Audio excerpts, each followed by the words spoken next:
Let's get this started.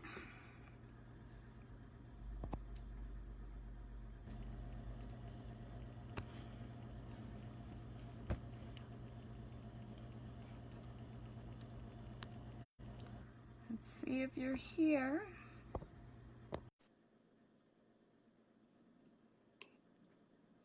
Hello, we're connecting. Hey, right, oh my God, it worked. Hey, Candice. Before we started, let me get this shared all over the place. Yes, ma'am. So we can have this shared everywhere. Okay. I want to share it on a page. Yes. Let's share it. Please share while we have the time. All right. And we're going to share it like a woman page. All right. I'm going to invite some folks on myself. Oh, hold on, wait. Yeah. Let's get everybody on there. Yes, ma'am. Okay, let me get oh. Sorry, I sent you one.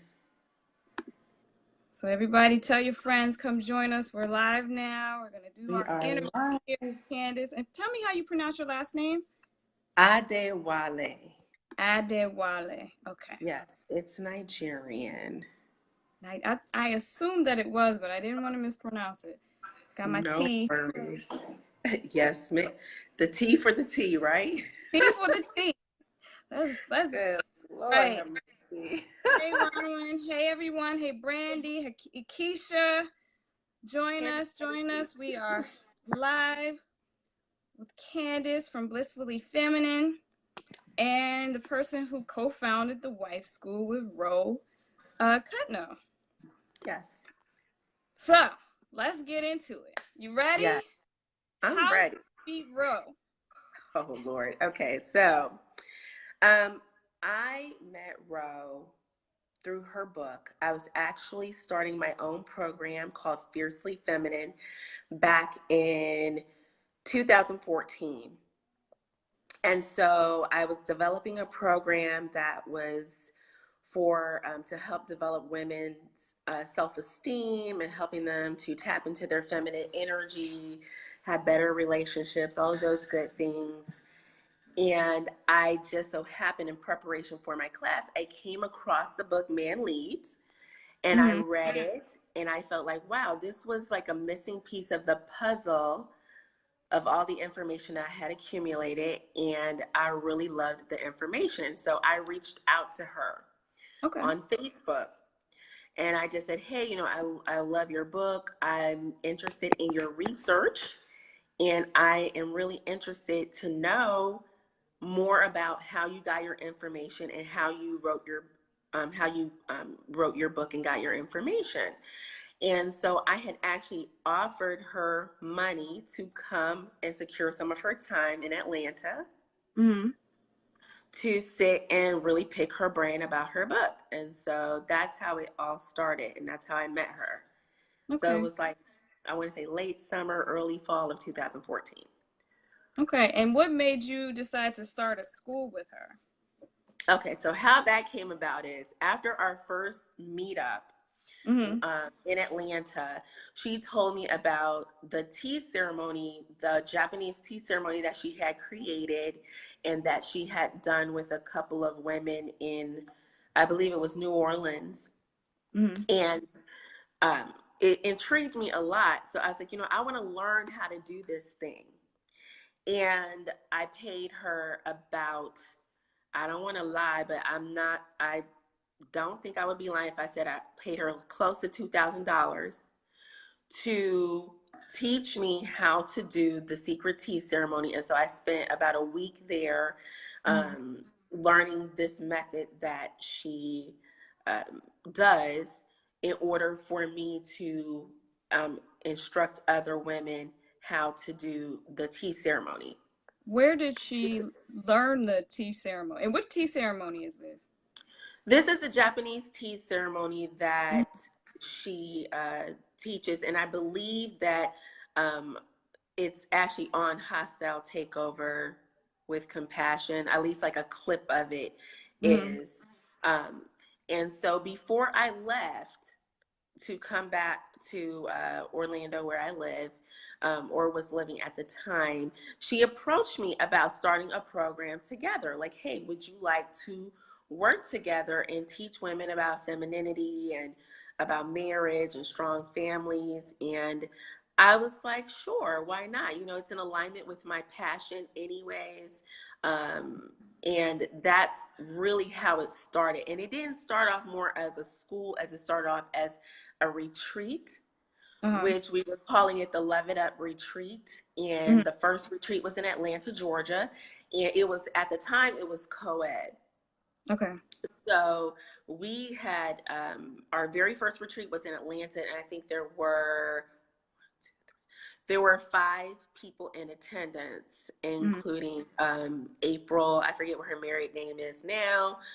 There was Perez Jackson was there, and there were 2 gentlemen there, including was his name Joseph. I forget what his name is, but his name is Joseph, and he's married to one of her mentors named Keisha, and they were all there at the time. And it's like I said, it started off as a retreat to talk about family, marriage, union, harmony, and things like that. I'll admit, when I first met Ro, the very first meeting, to be honest with you, I felt like something was off. I just felt like the person who wrote the book wasn't consistent with the person that I met in person. But I didn't follow my intuition. I just kind of brushed it off because I was so passionate about what I was doing and learning and what we were talking about doing. Did she, when you met her, did she present any kind of credentials to say that she was some kind of teacher, or, you know, did you get any background on her when you first started interacting with her? I didn't really get any credentials from her per se. I mean, I did ask her about her research, and she told me about her language school that she had in Atlanta, and you know, how she is a language expert and she speaks multiple languages, and how she taught her kids to speak multiple languages, which they do speak. I think she speaks like 4 or 5 different languages or whatnot. You've heard her speak languages? Yeah, she does. She speaks French fluently. She speaks Spanish fluently. She speaks Japanese fluently. English, obviously. Italian. She speaks Italian fluently. So I have heard her speak those languages, and so she talked about the language school and how it kind of went under because the parents were just too much in her words. The parents, I think, in that school, the research and the things that people have sent me, they said that school, she took their money and didn't teach the children. So that's how that ended. And somebody just put Jackie Hobson, just said she didn't teach her kids. She had people come and teach her kids. And that is true. She did mention that she hired nannies of whatever language that she wanted her children to speak, that she would hire nannies from that country to come in. She also hosted foreign exchange students. And that was part of how she did her research for her book, Man the Leads. Okay. So what happened that caused you to walk away? So you all started school. Well, it started off as a retreat. It wasn't really a school. So it wasn't really a school per se. It was retreats that we were doing. And it was men and women. Well, it started off with co-ed, but then what we realized after the first retreat, we realized that we were attracting, her crowd was attracting like a lot of unhealthy men. And so we decided to just stick to women at that point, because one of the men there, I forgot his name, he was into some like orgy, polygamy type of things. And so, and we decided, after his vibe was just off, we decided just to keep it to women only for the safety of the women. Mm-hmm. So she then decided to call it Wife School. Mm-hmm. And we would focus on training women for wifehood and femininity in order to help more Black women to get married and achieve happiness, et cetera, et cetera. So, all right, break down for me. Okay. What's the curriculum of Wife School? Because there's a lot of teaching women how to be wives out here, and I have to say, so far I haven't heard anything that sounds like a real curriculum of this is what you learn. So, What did you learn? What were you supposed to learn? Okay, so you were supposed to learn, or what we were learning was based off of the 100 duties of a wife. And where's And that? that is coming from something that she created. Okay, so she created it. So she created this Mm-hmm. curriculum, and that's basically what is outlined in her test. Well, part of the test that's on the hostile takeover has to do with the 100 duties. So a lot of it has to do with understanding how to create peace, how to create yin yang harmony, how to nurture your family, how to cook healthy meals, how to This is all created this by this is all all created. created by her. And so far at this point, you And don't know if she has like a background of education, credentials, or anything. She just kind of showed up and had. outside of her book, some of the things that she was teaching were things that we both learned internationally, just by observing different cultures. So a lot of it was things that other cultures women were doing in other cultures that had higher marital success rates than American culture.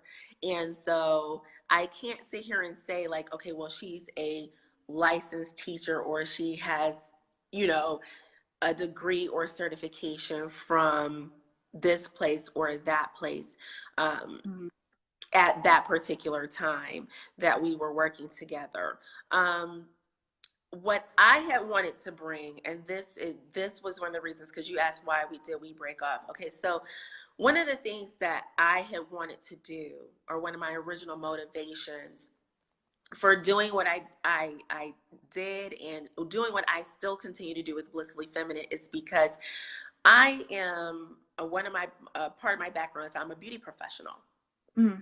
And so I worked with women for a very long time. And as a beauty professional, by default, you are a therapist. Mm-hmm. So I'm hearing all these reoccurring relationship issues, and I realized, like, there is obviously a common factor going on with women that needs to be addressed. So part of my motivation for being a feminine arts educator was to really focus on the brokenness that is in women and the self-esteem issues, and helping women to understand that you are powerful for being a woman, and all the feminine attributes that don't necessarily that are not necessarily celebrated in our culture, because masculine attributes are far more celebrated What than the feminine. what let's wait to get to your school. Let's go back to Okay, no problem. why you left Roe. So, one of the reasons why I chose to leave is because one of the abuse that was going on.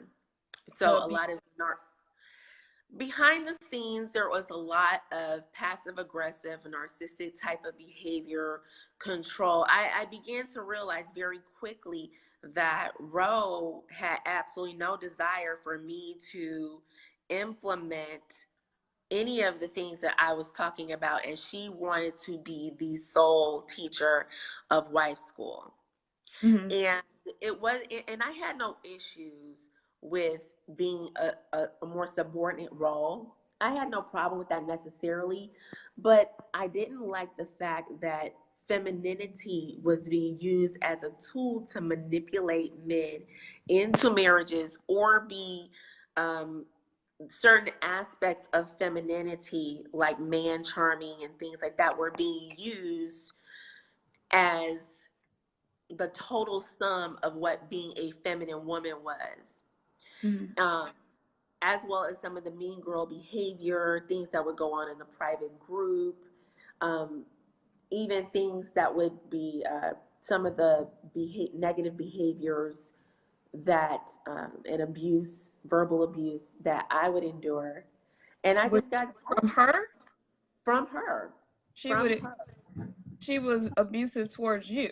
You were Yes, like she was a partner. abusive towards me. She was abusive towards me, especially in private. So a lot of times people in the group didn't understand what was being said behind the scenes. And then Mm-hmm. on that, like I said, I was paying for everything. Oh, so I you were financially supporting the school. I invested close to $30,000 of my personal savings towards the start of wife school. So do you feel, and I know this is a sensitive topic, you probably never talked about this. Do you feel like you're a victim of Rose Wife School? Wow. I do. You do. I feel like I was really hurt when I made the decision to leave, Mm-hmm. because I had invested so much money, and that was really one of the reasons why I had stayed on so long. Not only that, You were invested. I was invested, and not just Mm-hmm. financially, I was emotionally invested. I genuinely cared about all of the ladies that we did the wife schools with. I mean, the wife schools that we did, we went to Miami, Mm-hmm. we went to North Carolina, I think we went to Philly, we went to And you financed California. all of these? I financed every single one of And those schools. you were in the beauty industry. So you do hair or you do makeup? What do you do? I do brows, I do lashes, I'm an esthetician. Mm-hmm. I always joke and say I have the equivalent of a PhD in the beauty industry, and I'm Right. actually an actor in the beauty industry currently. Mm-hmm. So, um, and we have a salon in Orlando, Mm-hmm. my sister and I, and so I've been in the beauty industry for a while. So yeah, so I helped to finance wife school, and I paid for all of that, including airfare and accommodations for Roe. Mm-hmm. And somebody asked, what did she promise you? Okay, so in hindsight, I realized that it was not the best decision, obviously. Mm-hmm. When she asked me to pay for everything, because she asked me up front to pay for everything, I asked her, well, why do you feel like you shouldn't contribute anything financially to this partnership? And she said, well, first of all, I already have my book that Mm-hmm. is popular. I have a large Facebook following, Mm-hmm. and you should consider it an investment in your family's future. Mm-hmm. I truly believed that it would become something widespread, and I Mm-hmm. really the message, and so I decided to go ahead and go ahead Keep and going. do it. And there was another question. Was Ro married when you met her? No, she was not married. She was When not. I met her, she was in Atlanta. She had just broken off a relationship with a married man that she was in a relationship with from New Orleans. That was her, I guess, long time sweetheart or whatnot. Mm-hmm. Um, she had broken off this relationship with him. He was the one who encouraged her to write Man Leads book, and Mm-hmm. had supported her so that she could focus on writing the book. She decided to break that relationship off and focus on getting her own man. Mm-hmm. And, she confided in me that she was concerned about finding a partner. She was like, Candace, um, I'm, I, I'm losing hope. She's like, I'm losing hope. She was, I think, dating this guy in Philly, Mm-hmm. and I'm the one who actually encouraged her to go to France and date, Mm-hmm. because her dad was treating her and her girls to a trip. Mm-hmm. Um, to Paris. And I said, listen, you're going to Paris. Why don't you? I was like, you speak French, you're international. Why don't you just test the dating waters over there and see what happens? What do you have to lose? Mm-hmm. She realized, okay, I can't stay single forever teaching wife school. Doesn't really work. But you know, I have to say, she wouldn't be the first to teach the wife school thing or the how to find a husband thing without a husband. She's not the only one. She's not. She's not. Mm-hmm. And so, you know, that's when she met her husband, Laurent. And Mm-hmm. so um, it was because of my encouragement. And so what happened was once she met Laurent, okay, so we were Have you planning ever met him? yes, I have met him. Okay. So what happened was is how everything started slowly crumbling is we were actually going to go to Jamaica because I was considering purchasing a retreat vacation home to do wife school retreats at. Mm-hmm. And you know, we had kicked around that idea, and I was looking for some things because renting Airbnbs were becoming a very, very expensive. And I had expressed her concern. Someone said her two daughters are from a married lover. No, that is not true. I will kind of tell that's not true. And everybody who's watching it, I'm gonna at the end, once we get through the interview, I'm gonna take questions from you guys. So like, if you could just hold your questions, Yes. so we can get through. We're Yes. gonna get to all of your questions. Her daughters are not from a married lover. Okay, just want to put that out. I'm not here to tell lies on people. So, okay, so what happened was they were staying at my house because she had decided she was courting Laurent, Mm-hmm. and she had decided like, forget it, that's it. I'm moving to Paris. We were in between places. She had left Atlanta, and we were going to go to Jamaica to look Mm-hmm. at some homes. And Mm-hmm. I asked her, I was like, well, do you think while I'm in Milan, if you could clean up my house in preparation for our trip to Atlanta? And Mm-hmm. she got it in like an attitude with me. And I still had a text message, so nobody can say I'm lying when I tell this story. Uh-huh. So, so she came at me and she said, basically, listen, I am preparing for my marriage because Laurent had proposed to her, and she was Mm-hmm. like, long story short, I don't have time to clean your house. This was long story short. She actually hired a cleaning lady to come to my house and Mm-hmm. clean for me Mm-hmm. because she said she did not have the time to do that. And she accused me of being jealous of her. And honestly, I started crying. I was Really? I was hurt because I was just like taken aback. I was just like, all I'm asking you to do is like while I'm taking clients, I'm at work right now. The same thing that I would do if I was staying at somebody's house, if I was staying with a friend and I knew that Mm-hmm. they would work and we were getting ready to go on a trip, I would just clean up. That's just the kind of person I am. So when she came at me kind of sideways like that, I wasn't expecting it. And she accused me of being jealous because she got a proposal and I was single. And it was really hurtful because I was genuinely happy for her. Mm-hmm. Um, that, you know, I was genuinely happy for her. So that was like the first major thing that happened. And then there was accumulations of other little passive attacks. And whenever I would call her out on her behavior, she would go into what she calls feminine silence, which is really her being passive aggressive. And I would call her out on it. I was like, no, you know what? You are being passive aggressive with me right now. And you are being, um, you are being, um, you're dancing around the subject. You're not being, I would make her talk about this because I was like, no, this is not what we're supposed to be doing. We're supposed to be using feminine communication. We're supposed to have authentic sisterhood. How can you have an authentic sisterhood with someone if you're being passive aggressive? Mm-hmm. So she went to, I'm trying to go back, went to Paris.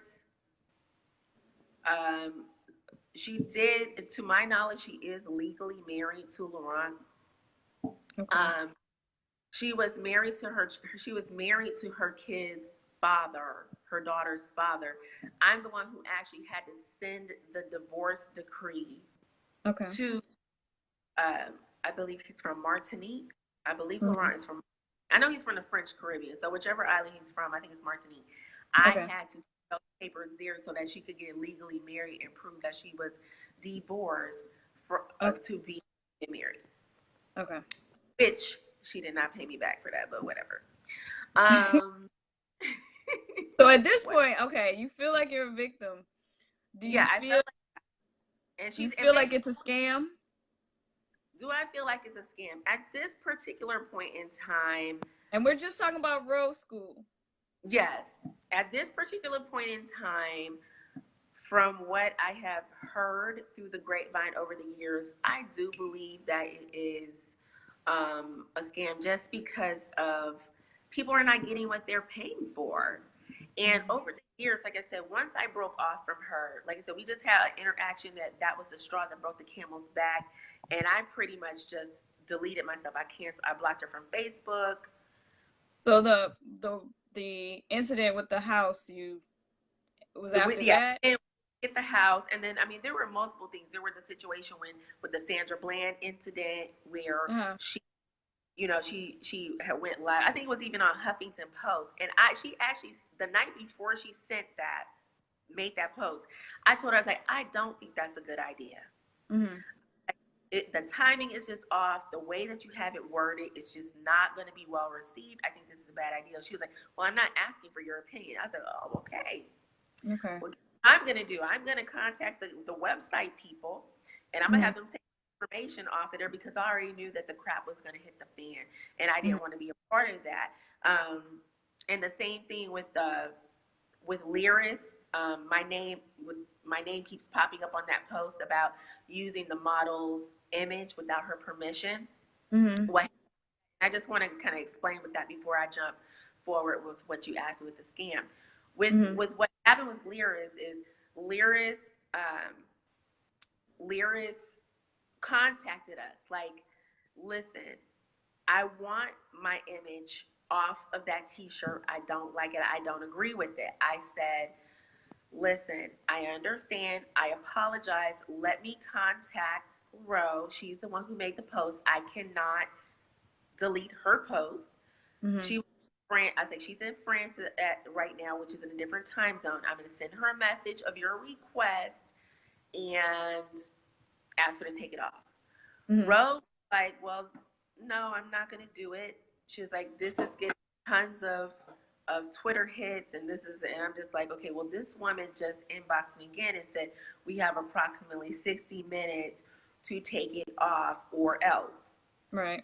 So she didn't listen, and then that's when Lyris posted that picture saying, Ro, Cutno, and Candice steal people's pictures, et cetera, et cetera. We ended up getting our Facebook accounts deleted because of that. It was horrible. It was absolutely horrible. So, like I said, between all of those happenings, I just decided, she just said one smart comment too many one day, and I just said, you know what, that's it. Because I didn't go through what I went through with my divorce and my healing journey to sit there and be emotionally abused by a woman. So I was just like, this is enough is enough. I don't care how much money I've invested, and that's it. Like I said, now at this point, do I feel like it's a scam? I believe that it has become cultish. You think it's I do believe that it is very cult-like for sure. Because when you have to, because what happened is that she made people choose to be friends with me, like people who knew me in person. Mm-hmm. She said, if you know Candice in person and you still talk to her, you can't be a part of this group. Mm-hmm. And then, of course, other things, not being able to question her. And when I left, I was told that a lot of her controlling behavior escalated tenfold. And I believe that when you cannot ask questions of your leader, you cannot confront them about a wrongdoing or something that you feel, when you are being ostracized, teased, made fun of, bullied, etc., then this has become cult-like. Yes. And even after I left, I endured a lot of online bullying from her and her mentors. I would be willing to bet that to this day, I still have people that spy on me, steal certain ideas that I might have, etc. I can see, well, the bullying is a recurring theme in the interviews that were submitted to my website. It's over and over. And even in my own experience since exposing this cult through my website, even as of yesterday, I think day before, somebody had sent her a rumor about me that wasn't true, but it was funny because these are all intimidation techniques as to make me stop what I'm doing. So I can see bullying is very much a part of their group. Yes. But I wanted to ask you, were you familiar with Dominique? There was a young lady, Dominique Nicole. Are you familiar with her story?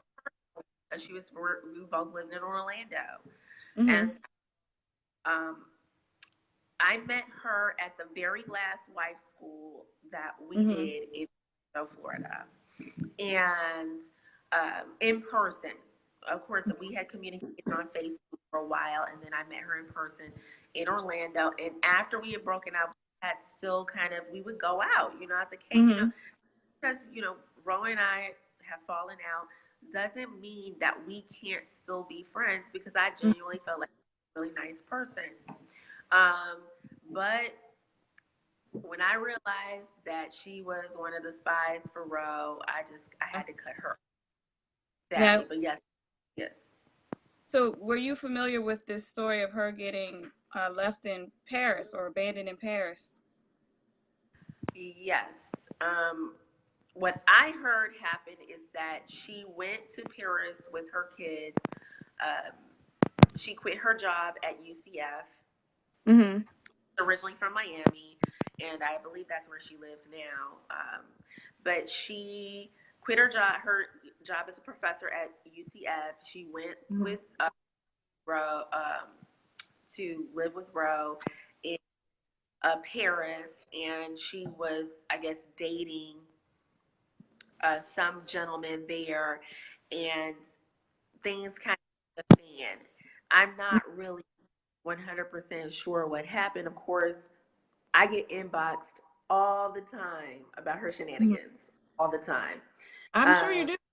Your name is all the way through it. As soon as I put up the first post and the people started coming to me with their stories, your name popped up immediately.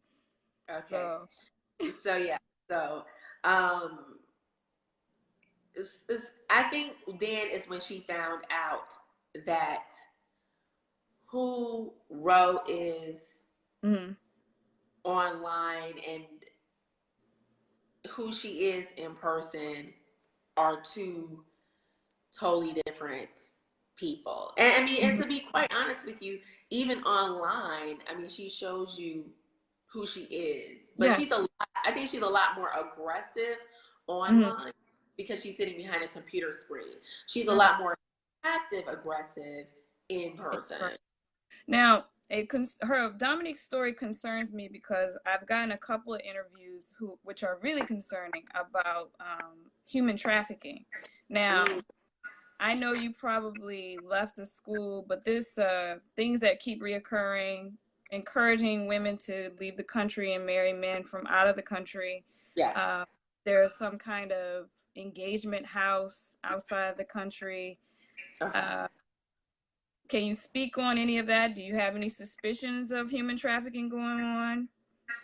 Okay, so the engagement house originally started as an idea that we came up with to help single moms kind of come together collectively in order to help split bills, help babysit, kind of like a group community type of thing. Like, you know, instead of you struggling by yourself as a single mom, instead of me struggling by myself as a single mom, let's be roommates. Let's help each other get together and save money. You know, we can go out on dates, watch each other's kids, etc., etc. So it started out as what I think is a good idea.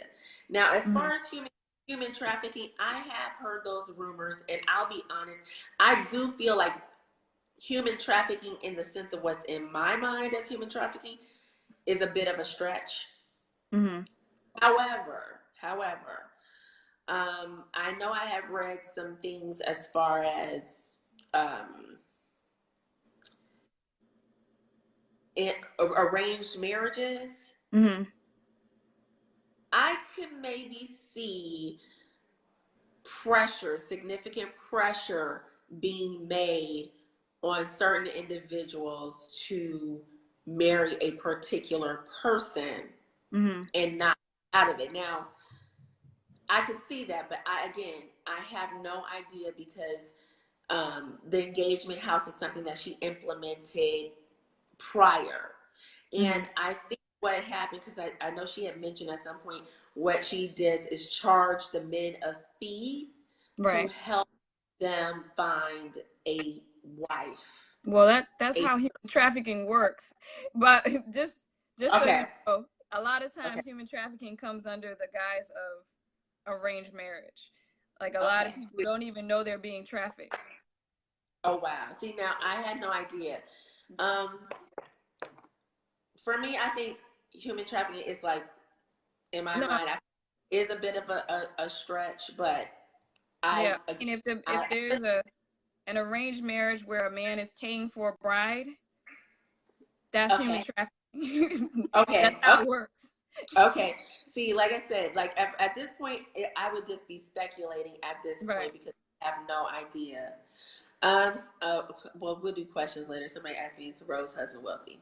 Whatever. Let's talk about your organization. So you're Blissfully Feminine. So what is Blissfully Feminine?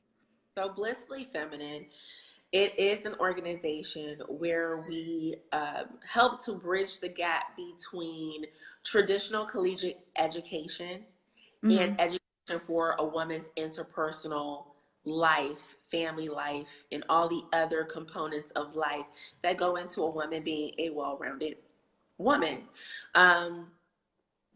I think what we do have, Feminine Renaissance University, so we do have a wife component, but that's not the only component that we have, because what's your background? Like, what credentials do you have to make so that you are different? Okay. So the credentials that I have, I am a certified life coach through the state of Florida. I am a certified relationship coach through the Institute of Life Coaching that's based in Florida, through the state of Florida. I also am a licensed teacher for the art of feminine presence. So I actually studied with an author from Australia. Her name is Rachel Jane Grover. She's one of my mentors. She is a feminine arts educator, and she created this program called the Art of Feminine Presence. So to teach about feminine leadership, to teach how to have presence and how to show up in your day-to-day life, utilizing the feminine attributes that are oftentimes neglected. At any rate, I went out with her to her. She's based in Colorado, and I took her teacher's course. So I am to do that as well. What's her background? Outside of being an author and oh goodness, what her I at the top of my head I forget all her professional credentials, but she created a school, and then that's certified. She created this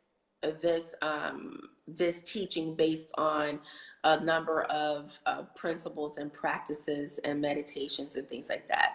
And again, I'm not off the top of my head. I can't remember all of her professional credentials. But the one thing that I can say is that I do truly avoid working outside of the scope of my professional range. I think one of the things that separates Blissfully Feminine is that we have a licensed family and marriage therapist on our staff. She is African American. She's been happily married. She's a beautiful, beautiful person. Her name is Shirlette McCullough. And so I try to have people who do have credentials that I don't have on staff, so that if anyone ever comes to me for a problem that is outside of my professional scope, I can say, hey, you know what? I can't help you in that range. That's too much for me. I want you to talk to Shirlette and she can help you. We also have a board of wives. So we made sure to get the input of women who have been married, happily married for years, and they had a great deal of input in creating the curriculum that we created for Blissfully Feminine. A lot of times people do ask me my marital status, and I will say that I am, I was married, I'm divorced, I am currently single, and I am currently dating now. But we have women on our board who have been married for a long time, who have reviewed the curriculum that we teach and are in support of what we do 100%. So, and like I said, like some people, and I get it. Like, why would you want to learn this from somebody that's single? I totally get it. I think the one thing that sets me apart is the fact that even though I am divorced, I do believe you can learn from people's mistakes. And I made a lot of mistakes when I was married, because I just kind of jumped in there into marriage, had no clue what I was doing. I come from a divorce. My parents were married but got divorced, and I grew up in that. But I learned a lot, and I studied with a lot of people. You all charge money for your courses as well. We do charge money for our courses. We do not charge $30,000, but we don't charge $30,000. Everybody should have laughed when they saw that price tag, but people were still trying to get in. Yeah. First of all, I would not charge that much. There's nothing in college. For a year of college is $30,000 private. Why would I do that? But I will say this: I have spent a great deal of money getting educated on this topic. So even though there's not like a degree program for feminine arts educators, I can say that, when I have read certain books, I have paid money to secure time with the authors. One of the people that I really respect and admire he's a world-renowned psychologist. His name is David M. Buss. He is a professor at the University of Austin, Texas. He's written like a numerous of books on evolutionary psychology and how our evolutionary psychology plays a role in our relationship choices. And I've read like every single book that he has in his psychology course in Austin at the University of Austin, Texas. So I feel like I have the educational background. Well, you're educating yourself. That's still a formal type of education. Right, I am, because my deepest desire, honestly, is for women to not only grab a charger. Okay, go ahead. One of my deepest desires is for women to be empowered, understand why they're making certain relationship choices from a scientific point of view. And so one of the reasons why I use a lot of his work is because he studied for 5 years. Him and his research team did like a 5 or 6 year study on 36 different countries, 5 or 6 different continents, including tribal societies, on what drives both men and women to make certain relationship choices based on our genetic predisposition to cast our genetics forward. And so where I come in and where Blissfully Feminine comes in is that we help women, in particular African American women, to understand the sciences behind romance, to make better decisions on who you are having sex with, why you should care about those decisions, why they shouldn't be so cavalier, and how to just live your best life based on all of those things. So I do. I hear those things, and those are very positive things. But are you one of the women who thinks that men are natural leaders, or the natural leaders? Okay, so I am a traditionalist. And I won't lie in that way. So I do believe that men are natural leaders, but I don't believe in this. When I say that in my mind, I'm not thinking of a man in charge while a woman is on her knees being dragged on a rope or something. I look at it like a pilot co-pilot relationship. And I do believe in yin yang harmony. And I do believe in traditional gender roles with balance. Are you feminist? Okay, that is a good question. So, anti-feminist. I am anti-feminist.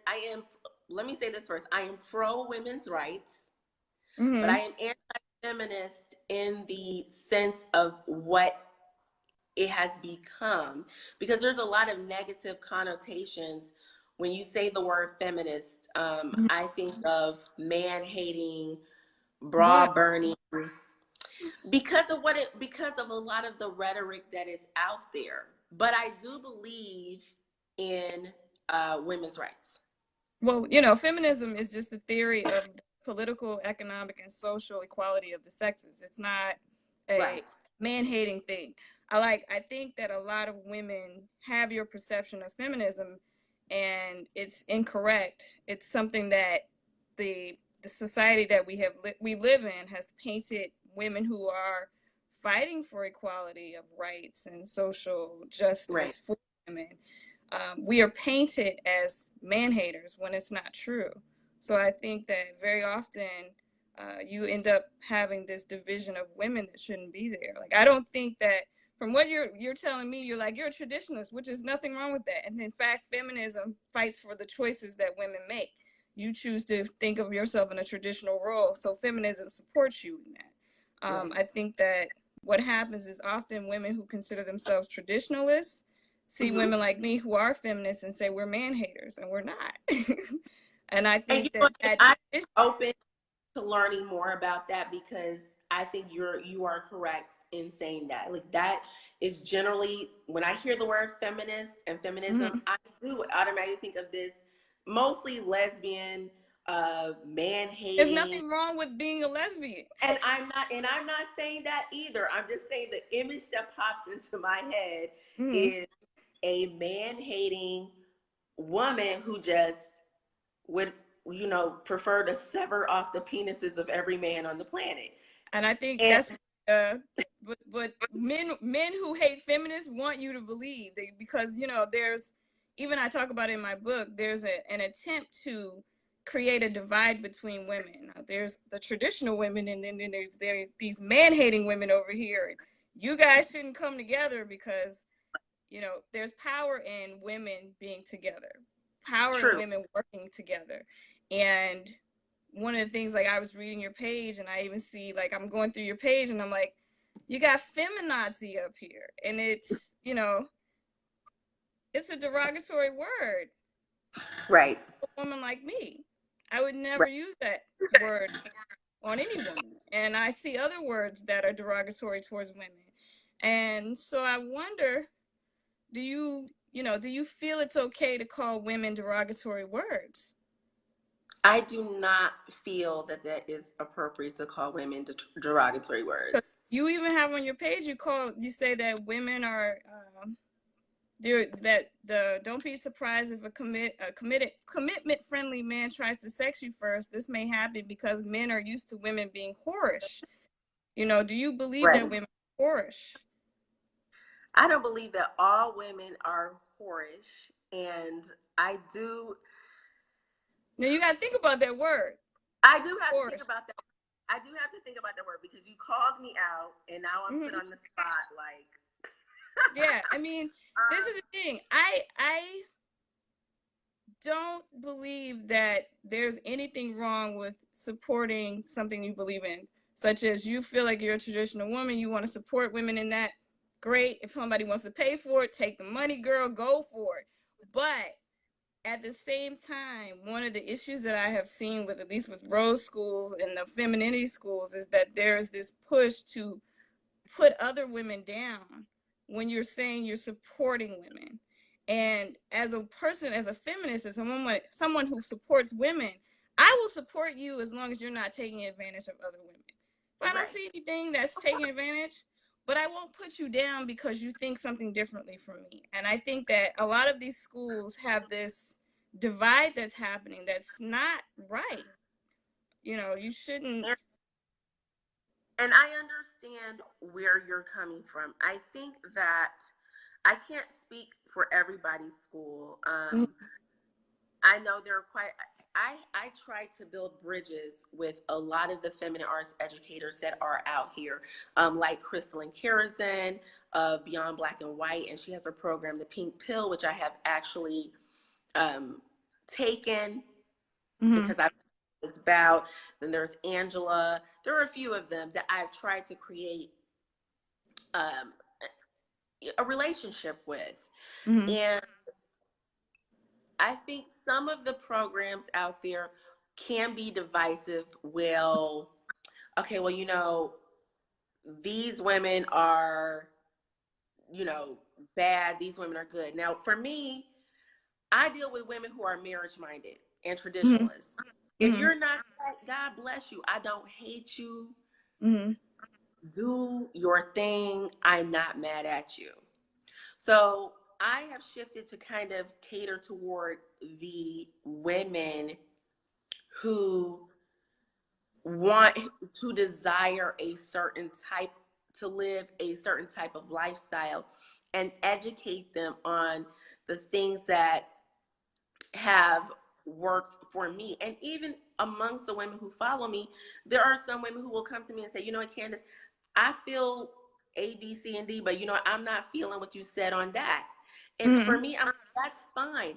Take whatever good you can glean from whatever comes out of my mouth, and whatever works for you in your life, by all means, take it and run with it. I am not God. I'm still learning. I'm still on my journey. And I try to stay humble in that. Truly, I really do. And the other thing that I noticed, you guys, in these schools, they say that women who are not traditionalists often we're called masculine. And do you think that that's fair to call women who are just think differently from you masculine? I think that would be hard to label a woman as more masculine unless her energy is masculine, because I think when we start talking about feminine and masculine, we have to understand that it's an energy. Now, some men are naturally more energetically feminine, and some are more energetically masculine. What's feminine to you? Just so we're on the same baseline. Not really feminine to me. I'm just saying, when I say the words feminine, I'm talking about the attributes, energetic attributes, active actions that have been deemed more feminine and masculine in their energy, not by myself, but by psychologists and researchers who research those type of things. So I'm going to pull my notes so that I don't get distracted. being more in tune with your emotions and your feelings, being imaginative, being creative, being nurturing, living what you love, being in the flow. Those are things that are in their energy more feminine. Men and women both have feminine and masculine energy. However, there are women who feel more comfortable living primarily in their feminine energy, and vice versa. There are some women who feel more comfortable in their masculine energy. So I don't necessarily judge a woman who, let's say, for instance, chooses to live in her masculine energy as a bad woman. As a what woman?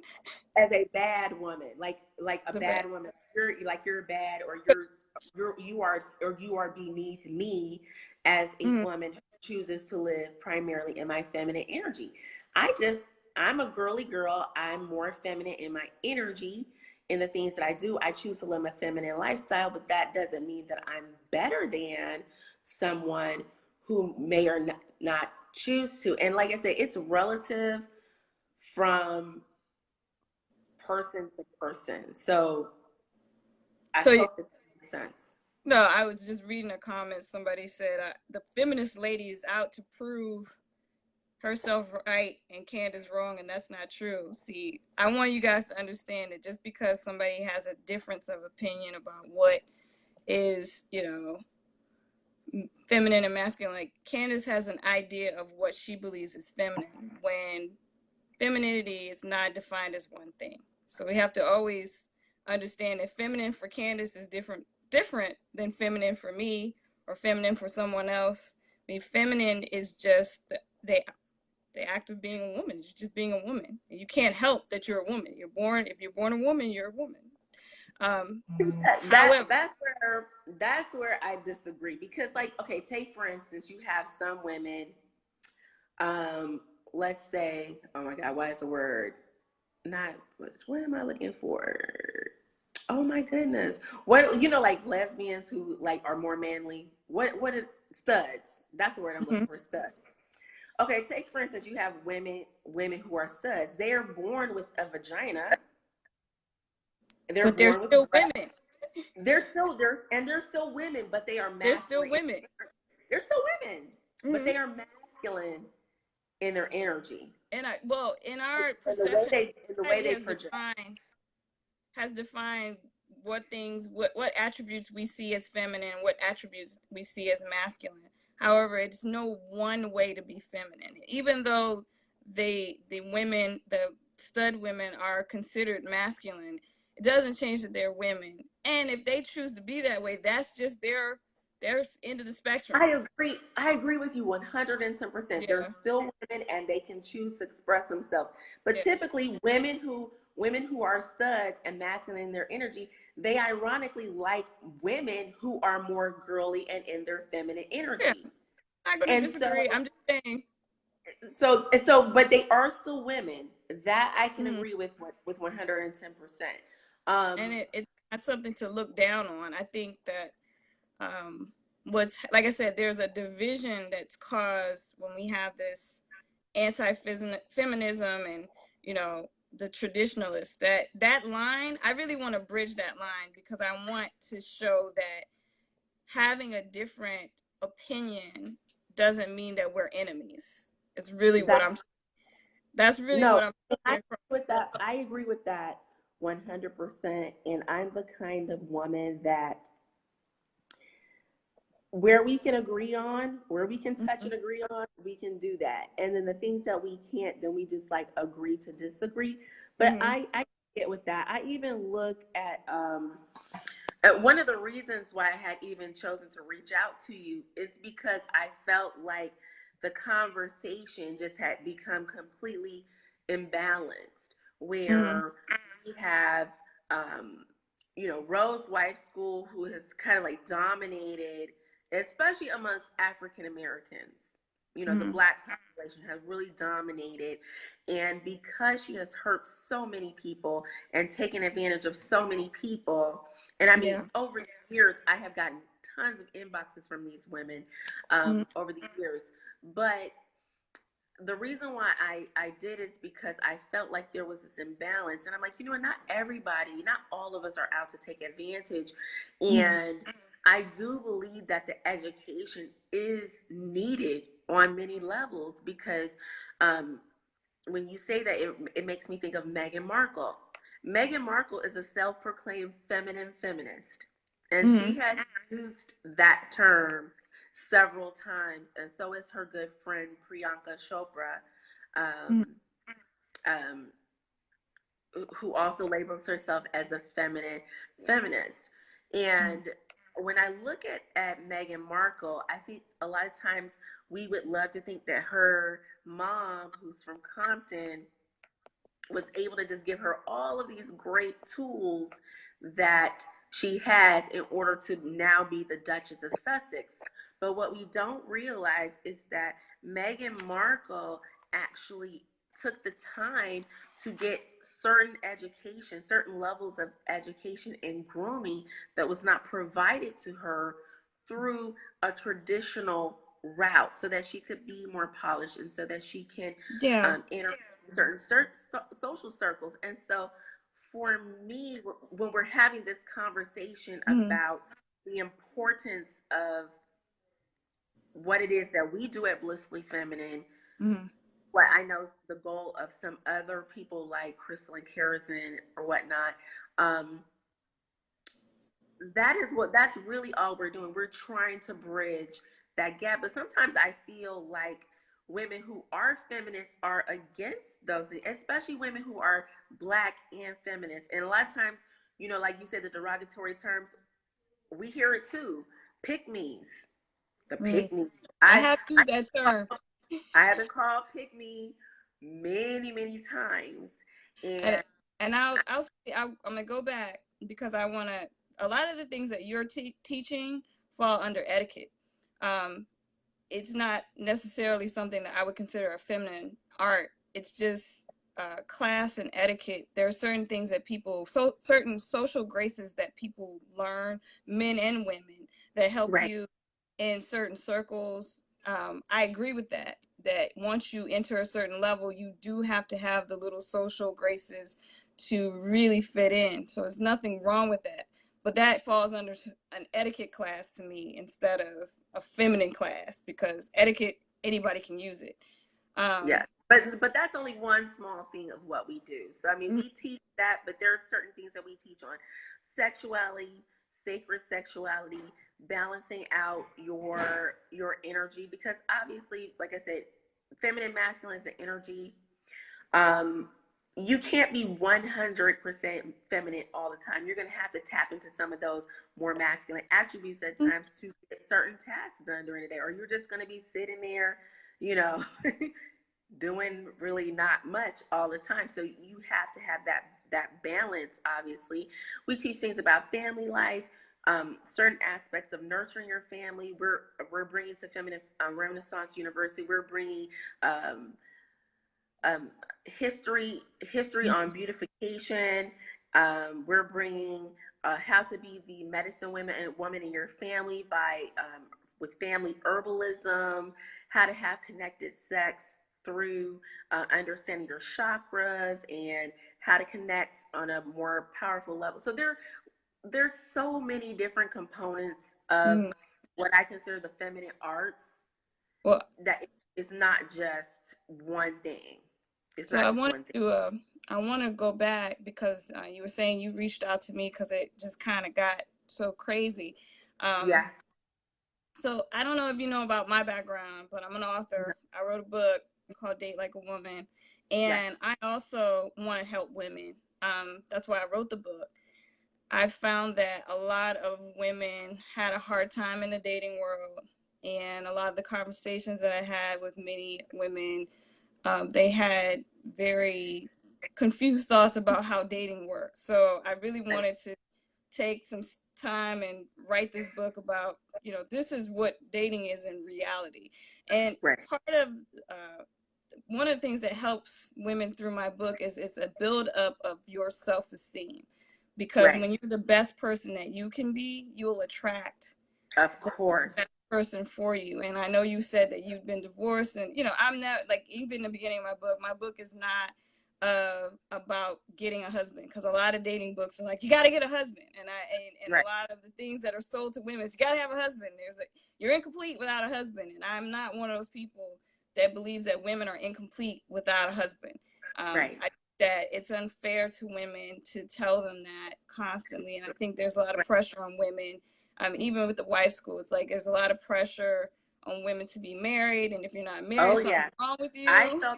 I felt that pressure, and I actually had to step back and take a break, because it was affecting my self-esteem, because I'm like, oh my God, why is this not happening? And I had to just realize, this is my journey. Whenever it happens, it happens. And to be honest with you, for the first time in my life, I actually feel like dating.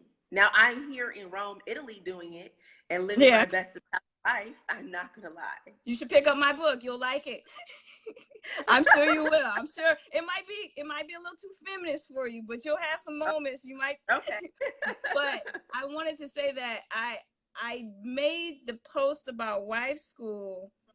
That's sort of outside my normal thing. I blog about dating. I'm usually blogging about dating, and I wanted to let people know why I'm here with you. Okay. It's like I made my first post because I ran across Ro on a group somewhere, and she blocked me because I was like asking questions, the usual routine. But I kept at it because someone reached out to me, and I saw that women are being taken advantage of. And I think that it was important to use the platform that I have to make sure that, because there's a lot of Black women being taken advantage of. There's a lot of pressure to feel incomplete if you don't have a husband. And I think it's really important for women to, one, stick together. We have a lot of power together. Two, to recognize that in ourselves, we are powerful without having to have an attachment. There's nothing wrong with being married, but to believe that you are less than because you are not married is unfair to you. And I think a lot of women with that 110%. Yeah, and I think that when you have these, if you have I haven't done your course, but I hear you, and what you're saying is you've studied and you have some information you want to offer, and I think that's great. I just want to make sure that we, as women, especially Black women, that we continue to build each other up, that we continue to make sure that we are telling our sisters and within our sisterhood that you are a complete person, and when you are the best person that you can be on your own, you all know who you are. That's when you attract the person or the persons or whatever your goal is. I'm not putting down any woman for however she chooses to live her life. I don't put women down. I have used the term pick me because there are women who patronize men and say, these men make us better. And that to me, that's what a pick me is. I think it's unhealthy for women to think that, you have to serve, and I say serve in a derogatory way, not, if you're a traditionalist, what happens in your home is your business. What I'm saying is when you have to grovel for a man's attention, that's unhealthy. And so I want to make sure that women are happy, whole, because if you go out in this dating world, if you get engaged and you have low self-esteem, it's only going to get worse. Yes, but I have to ask you a hard question. Because you have a book. So I want to know, what did you base your research on your book? Or is this just... So I'm a graduate of Harvard. A lot of my studies were in psychology. Okay. And then just to be honest, I dated. Well, I was married, divorced. Okay. I dated a lot. Okay. And I recognized in between my long-term relationships, whether the marriage or long-term or engagement, I realized I was happiest one day. It kind of hit me that when I was single, I was happier than when I was married or when I was and it kind of hit me that, there's something to this.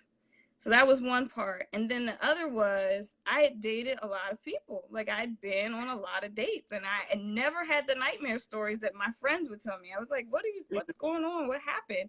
And so having these experiences, these very positive dating experiences, I started to, ask myself what was I doing differently? Because getting into a relationship was very easy. I didn't have the scary nightmare dating stories that a lot of women had. Right. And I started to assess what was different about my process in dating from other women. And a lot of it had to do with just my background. I grew up differently from a lot of people. I had a lot more freedom of thought. My home was very woman-centered, and so it wasn't as patriarchal as many homes are. Sexism was not something I tolerated as a kid, and so just seeing the differences, because sexism does affect, not just the dating life, but the desire to be married. There's a lot of pressure in our own society to be traditionalist, and traditionalist is okay, but some women don't want it. And so being able to say I'm free to be myself was really kind of a, hey, there's a lot of women that don't feel free to be themselves. Right. So there was, that thought process. And also I got into a debate on Twitter about dating, and I said, man, like I should write a book about dating. And the people following me were like, yeah, you should. So that kind of was like the light bulb moment. Okay, I'm gonna do this, and I did. Okay.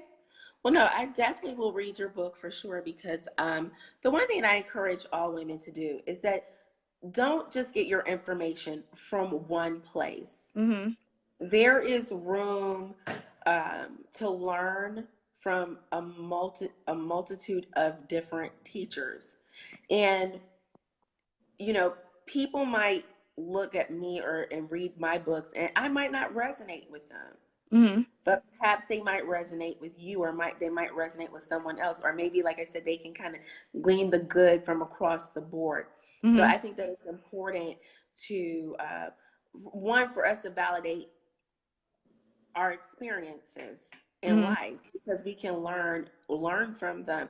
I know with both of my books, I shared the things that I did wrong and my mm-hmm. experiences and the things that I learned and implemented along the way to have success and to have self-esteem mm-hmm. and to be able to attract a different kind of man. Like the horror stories that I used to have, mm-hmm. I do not have at all now. There's a change in your thought process. I shifted. There was a change in my thought process, and the mm-hmm. way that I shifted about how I feel about myself and how I move as a woman attracts mm-hmm. a different type of man. So I think validating one another's life experiences and how we can learn from that is very important. Mm-hmm. I'm like looking at some of these comments. Yeah, I was getting ready to say we should start taking some questions. Because I know people have all kinds of questions. I know. Let's let them have their moment. So if you guys have a question and you're ready to get your answers, we got. I know somebody asked the question of Rose kids being daughters being from her relationship with a married man. No, mm-hmm. absolutely not. She is legally married, because I see that rumor a lot. And I'm not saying like about she's not on my favorite persons list, but I will say this from me being an international traveler. American citizens can only stay in Europe for 90 days on your American passport. Mm-hmm. After the 90th day, you are considered an illegal immigrant mm-hmm. in the EU. So if you are here in Europe past 90 days, you have to have a visa, some sort of visa. Because mm-hmm. what will happen is that you either have to have a visa or be married to an EU citizen. Because what happens is when you leave the EU and mm-hmm. you try to come back, they're going to check your passport.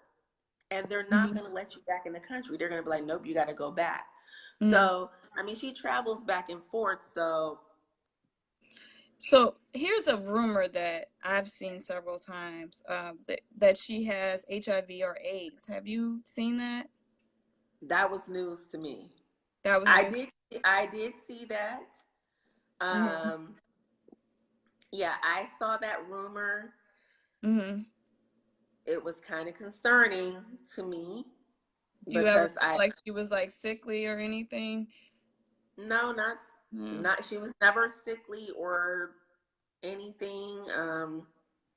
And I was always in close proximity with her.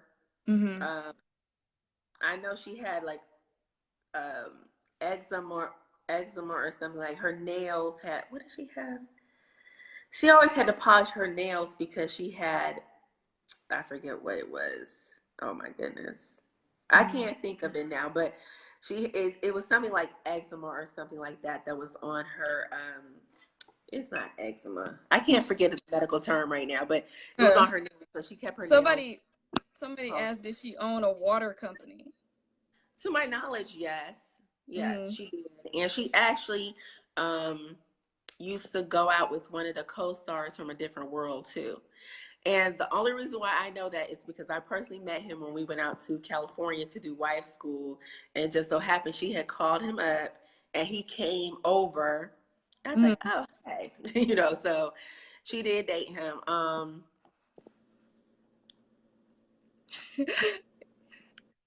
I'm trying to see. Um, yeah, I'm trying to see Yeah. that. Well, we're trying to get all the info. A lot of people are here because they wanted to know the A lot difference of people, between yeah, Candice yeah, a lot Rowe. of people, yeah, a lot of people want to know that. Oh yeah, that's a good one. You Someone said there asked about the red flags. flags. Yeah. I think a lot of the red flags were just some of her behaviors that would come out, the gaslighting, a lot of gaslighting, just my own intuition, to be honest with you. Yes, psoriasis, that's it. Oh, thank you, psoriasis on her nail. Um,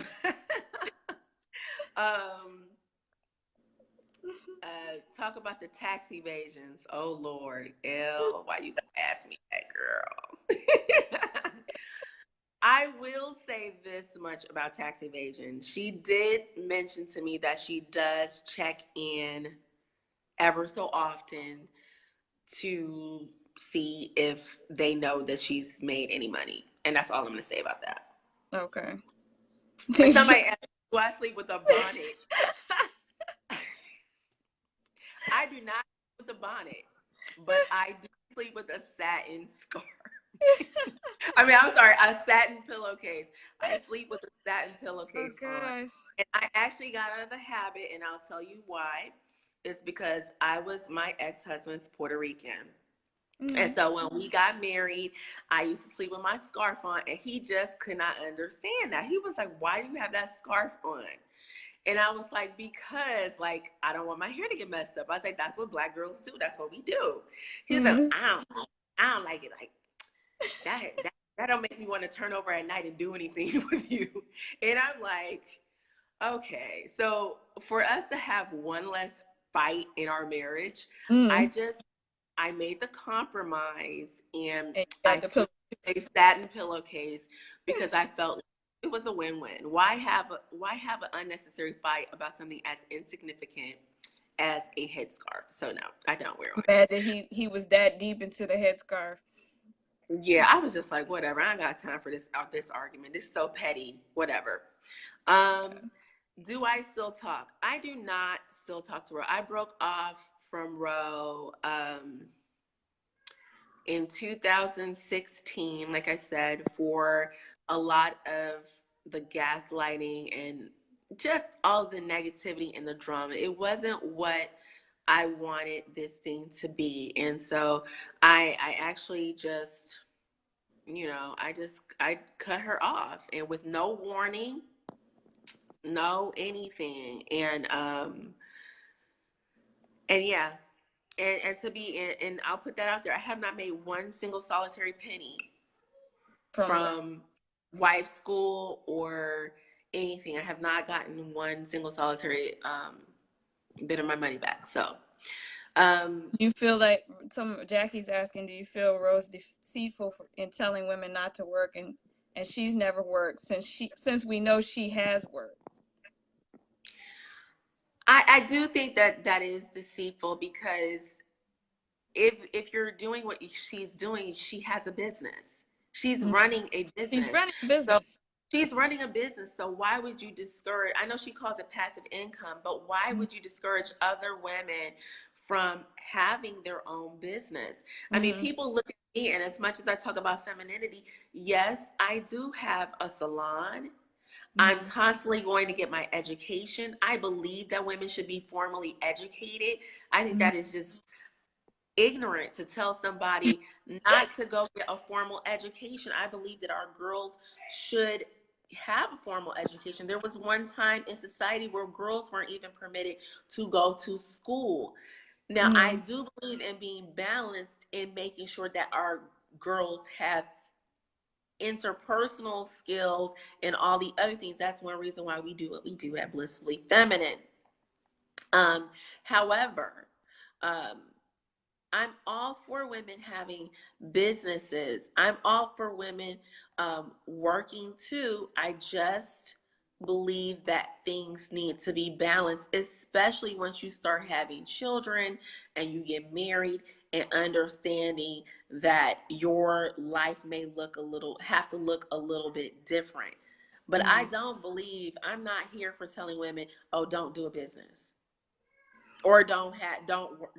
So someone asked if Laurent was a DJ, and then Jackie's asking, what is Laurent's role in this business? Okay, so Laurent, to my knowledge, he had another job. I don't know what he does now, obviously, but he worked for a radio station in Paris. ¿Puedes esperar un momento? Porque estoy hablando. Gracias. Okay, so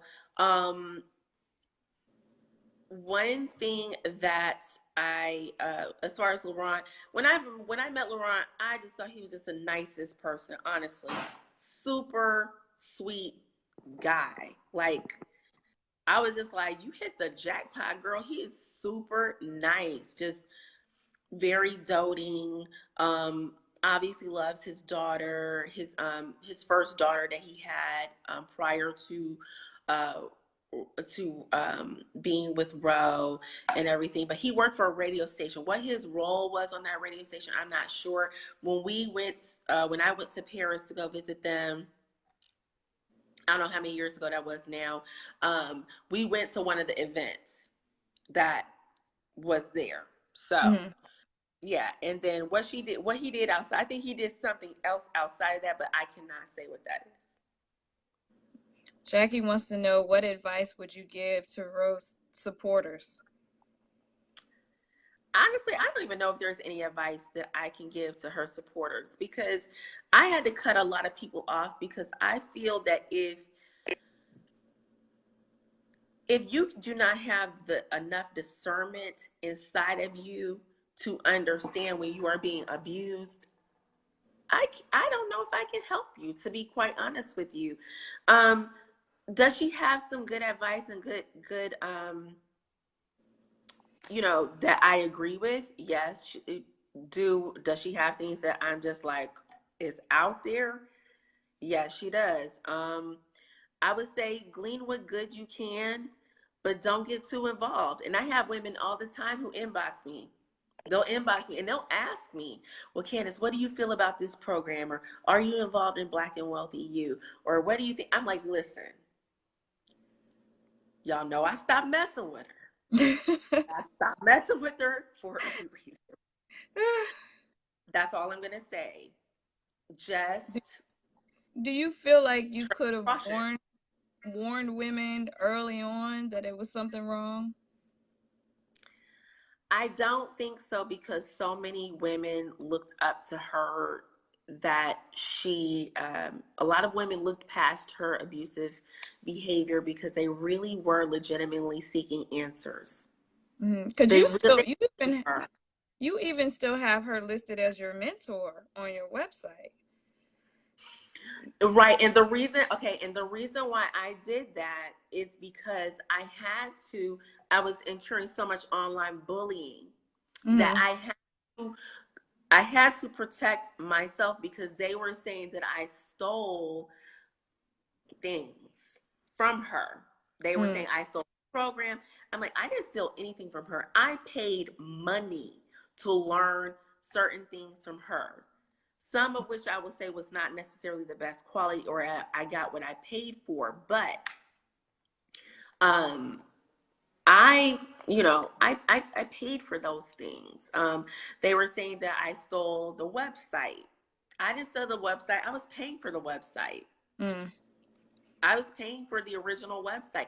Matter of fact, probably like a year or so after we had broke off, my credit card was used by somebody in their group to pay for the Roots of Royal website. Oh, really? So Yes, it was. Did you charged my card, and I had to contact the company because I saw it and I was like, what is this charge for? And it was for a large amount. I mean, like, they didn't even try to do like a $35 little website. They tried to do something like really large. I was like, whoa. So I actually called and I disputed the charge, and I did contact my attorney because I just was like, this is getting ridiculous. This is getting absolutely ridiculous. But I was able to get my money back from that. But I didn't steal anything. And I feel as though I have tried to remain classy about this whole thing, regardless of, despite all of the things that happened. And like I said, I remained silent for a very long time. But when I saw the things that were going on, and like I said, when I saw the hostile takeover with compassion and someone inboxed me about it, I kind of brushed it off, because I try to stay out of road drama. It's like getting divorced from somebody and you still have to deal with them. It's like, oh my God, like, you're going to be in my life forever. Clearly. Yes. Clearly, you're going to be in my life forever. Go ahead, Sudham. I got one little question. It's just my little quirky question. What is the deal with the femininity schools and the teas? Like, what's that? What is it with you guys and teas? Because tea is just so lovely. Have you ever been to tea? But it's like, we're having a tea. I'm like, what's the deal with the tea? I think it's because, like, the whole thing with tea, depending on which culture it is, it's just a way for women to get together. Traditionally, it has been that place where women get together to build family alliances, to talk about certain business. I mean, I even imagine, I was reading about the, what do you call it? The Tanyan law. Is that how you pronounce it? Back in New Orleans, when they created the law where, well, there was, I forget exactly what year it was, but I know it was during slavery in New Orleans, where they created a law that required Black women and Creole women to cover their hair. Oh, yes, to cover their hair, yes. With the cloth, because they were being too fabulous, obviously. And well, they didn't want, there were so many. I can just imagine that those white women got together over tea to discuss how they were going to convince their husbands to create those laws. Well, the reason they were created, there was so many mixed race women being born, right? That didn't physically look Black, so they wanted to make sure that they could, put them in their place by putting a scarf on their head. That's wow. But I mean, tea time, honestly, like someone else mentioned, tea time is just a part of a lot of different cultures. So I think the tea time that we're most familiar with is the British tea time, where you get dressed up with the white gloves and you have like the high tea, and you know, you dress pretty and girly, and you have all the little etiquettes that you do. So I think that's really what it is. Now, we have had tea, and actually, okay. And you The have the tea, tea ceremony on your the tea website. is that the actual tea was my idea, where we had an annual ladies tea, and then they kind of took that idea and they did, like, I guess these teas where people had to pay for them or something like that. I have no idea how that works. Honestly, I have no idea how that functions. But doing the tea parties was something that we started at Blissfully Feminine, where we just got together once a year to have girl time. That's really where it came from. Okay. Well, I am going to say thank you for doing this with me. I hope that we can continue this conversation, so we can kind of bridge the gap, so we don't have this divide, you know, between the different thoughts, you know, behind what how women should be and all those things. We should be speaking to each other. No more division, no more anti-feminism or anti-pick-me. Let's just try to bridge the gap. Let's make a step. And I really do appreciate you taking this time. I know it's late there, so I'm not going to keep you up anymore. Thank you so much for having me. I appreciate you just getting back to me, because you didn't have to do that. And so I appreciate it. Yeah, and if you want to share anything else, anything about wife school or anything else, let's start an open dialogue so that we can continue to help the women that have been harmed by Roe, because it's a lot of them. You know, I've read some. Actually shocked. I'm shocked at the stories that I'm coming out, because like I said, once I left, I kind of left the drama behind.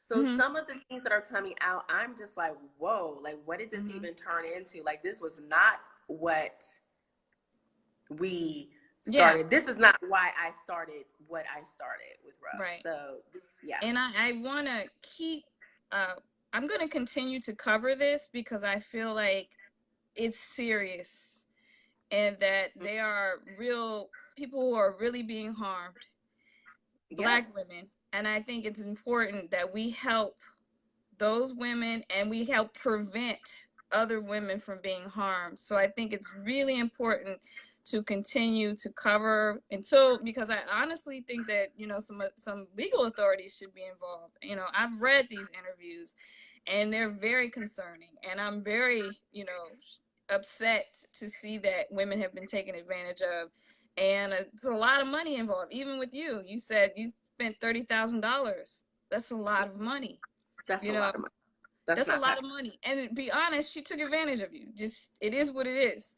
Well, and one last thing that I will add about that is that, like I said, it became clear that at a certain point she wanted this thing to be about her and her husband and her family.